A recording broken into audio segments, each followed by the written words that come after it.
আসসালামু আলাইকুম প্রিয় দেশবাসী, বর্তমান সরকারের উপদেষ্টাগণ, আপনাদেরকে বলছি, আপনারা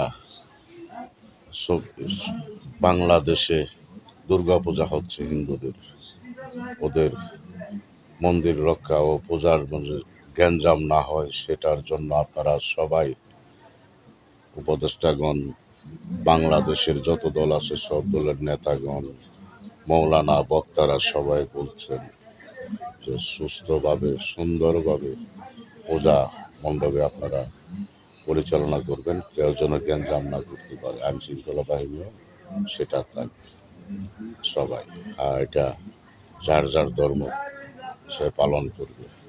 তো বাংলাদেশে এত এত মাজার ভাঙতেছে, আপনারা তো বর্তমান সরকারের প্রধান উপদেষ্টাগণ ও সব দলের নেতাগণ, বক্তারা, মৌলানারা সেটার জন্য একদিনও জোরভাবে বললেন না কেন মাজার ভাঙ্গা হচ্ছে, কেন মাজারে আক্রমণ করা হচ্ছে, কবর থেকে লাশ উঠিয়ে পুড়িয়ে দেওয়া হচ্ছে, সেটার জন্য আপনারা ভালো করে বলেন নাই কেন? বাংলাদেশে আল্লাহর ওলিরা কি পানির বৃষ্টির জলে পড়েছে নাকি কচুরি পেনা তারা বানের জলে ভেসে এসেছে?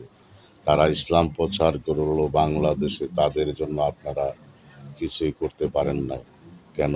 ওদের মাজার কেন ভাঙবে সেটার তো আপনারা একদিনও বলেন নাই।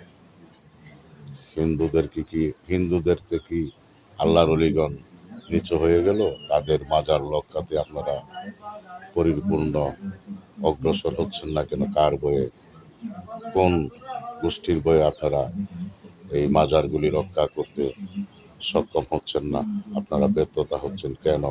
সেটা আপনারা বিবেককে সাড়া দিয়েন।